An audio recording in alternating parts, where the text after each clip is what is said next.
The Notebook, A Walk to Remember, Dear John, they all have more than one thing in common. Welcome to MsMojo, and today we're counting down our picks for the top 10 Nicholas Sparks movie cliches. You belong here.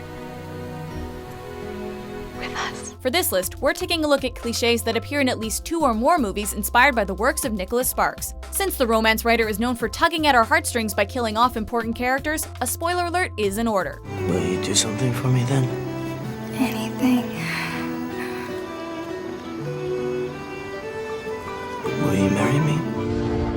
Number 10. Social class differences. She is out fooling around with that boy till 2 o'clock in the morning, and it has got to stop. Is there anything more romantic than forbidden love? Probably not, since it's a trope often repeated, not just in Nicholas Sparks stories, but throughout cinematic history.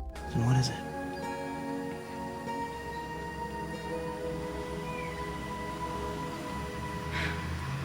I'm not allowed to date. Sparks likes to create tension between lead characters by giving them contrasting economic backgrounds. The women always come from money, and the men are working-class underdogs who conclude that the relationship can't work because they come from different worlds. In A Walk to Remember, Jamie and Landon aren't divided by money, but by popularity. Jamie's father objects to the relationship, as do the girl's parents in The Notebook and The Best of Me. My parents think you're dangerous. You're right. Despite these obstacles, the couples never let social class differences get in the way of true love. It's by an artist in Black Mountain. What's Black Mountain? It's an arts college. A whole movement right here in North Carolina. Number 9. Almost kissing on the movie poster. I'm glad I was there.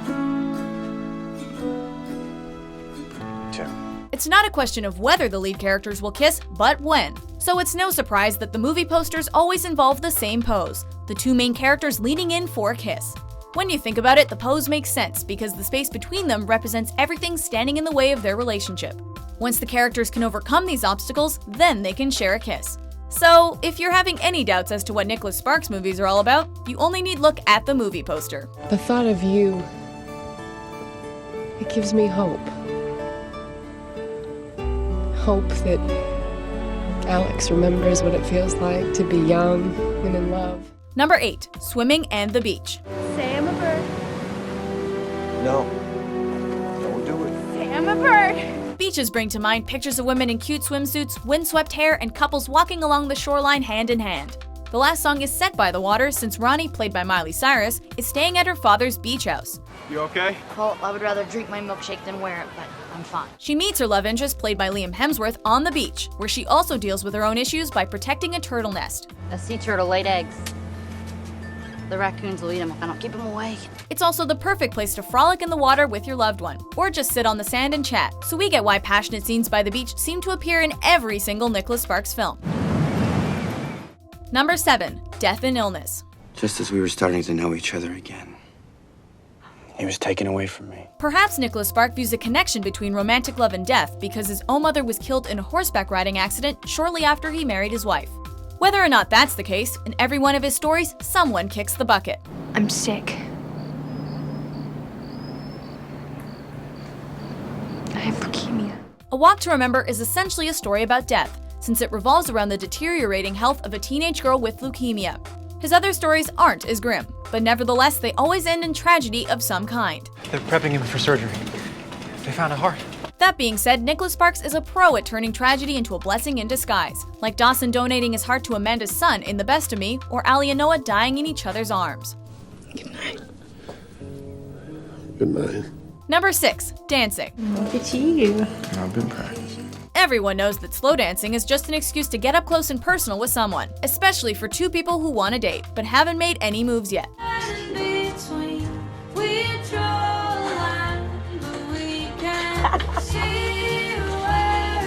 It seems to be a common activity for new couples both on and off screen, since dancing requires synchronized movement and therefore demonstrates a couple's physical compatibility. The situations in which characters from Nicholas Sparks movies end up dancing together vary from weddings to living rooms, and even the middle of the street. You want to dance with me? Sure. When a couple is wrapped in each other's arms, it doesn't matter where they are, at least according to every Nicholas Sparks movie ever. Oof. Sorry. I told you I was bad at this. Number 5. Small towns. A person like me, of the Outer Banks and the Blue Atlantic Mystery. The Outer Banks, that's North Carolina. Right. But it's, about a dozen towns. Nicholas Sparks was born in Nebraska and spent his high school years living in California. Only after getting married did he move to North Carolina, which eventually became the setting for the bulk of his novels. It's just that usually people just passing through, you know? It's kind of a pit stop. 10 minutes is usually enough. All right. I like it. This accounts for the excessive presence of beaches and water, since much of North Carolina consists of beautiful coastlines, proving true that authors like to write what they know. Nicholas Sparks apparently fell so in love with the state that he wanted his characters to fall in love with each other there too. And yes, small towns seem to mean an abundance of pickup trucks. The hell do you want? Coming here. Number 4. Cheesy dialogue. Because I need you to tell me. I just need you to tell me, okay? Can you just tell me, please? Just tell me what do you want me to do? Romance novels are nothing if not cheesy. And so when a beloved romance novel is adapted to film, a part of that same dialogue will remain unchanged, making for some extremely corny lines. See, I love you so much, I just want you to be happy. Even if that happiness no longer includes me. But after all, what more would you expect from your average rom-com? I want all of you, forever, you and me, every day. We don't settle in for the night to watch The Notebook for its innovative cinematography or smart writing. We watch in anticipation of Noah saying, Still isn't over. and moving in for the kiss. So even though outwardly we might roll our eyes every time Dawson professes his love to Amanda in The Best of Me, really, we can't get enough of it. Maybe it's a chance to see you again and a chance to tell you how sorry I am. I tell you how much I still love you. Number 3. Couples separated by time. It's been a long time. 20 years. The best part of two people being torn apart is the hope that one day they'll finally be together again. Nicholas Sparks knows this. In fact, he uses that hope to ensure that viewers stick around to find out whether the characters end up together by the film's close. The movies pretty much always separate the central relationship by time somehow, and will often include sequences that gloss over the years of the relationship. The Notebook is a classic case. Ali and Noah are apart for 7 years. It's 14 years in the book, and when they meet again, the big question is whether their love could have survived all that time. Spoiler, it totally did. Oh boy.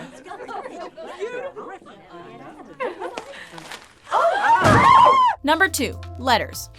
Don't read it now. Wait till I'm gone. In the days before texting and Snapchat, people actually used to communicate by longhand. Writing letters was a way for people, especially those separated from each other, to still stay close. And if in some distant place in the future we see each other in our new lives, I'll smile at you with joy and remember how we spent a summer beneath the trees, learning from each other and growing in love. Noah writes Ali a letter a day for a year, until finally giving up on their relationship in The Notebook. Savannah and John in Dear John use letters to stay in touch while he's serving in the war, and in Safe Haven, a pre-written letter from Alex's deceased wife even makes its way to his new girlfriend. To the woman my husband loves. If you're reading this, then it must be true. He loves you, beyond a shadow of a doubt, or else he wouldn't have given this to you. Letters plays such a huge role in almost every one of Sparks' films, and serve to reinforce the theme of separation he loves so much. I haven't been able to read them for years, even with my glasses. Do you want me to read them to you? Before we reveal our top pick, here are a few honorable mentions. Do you want to feed him? Yeah. Oh, you scare me.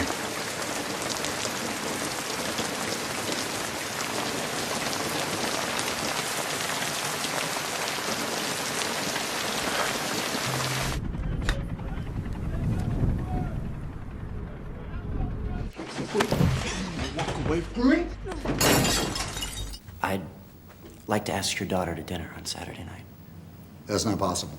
Number 1. Attractive white people. I miss this. I miss you getting all mad at me.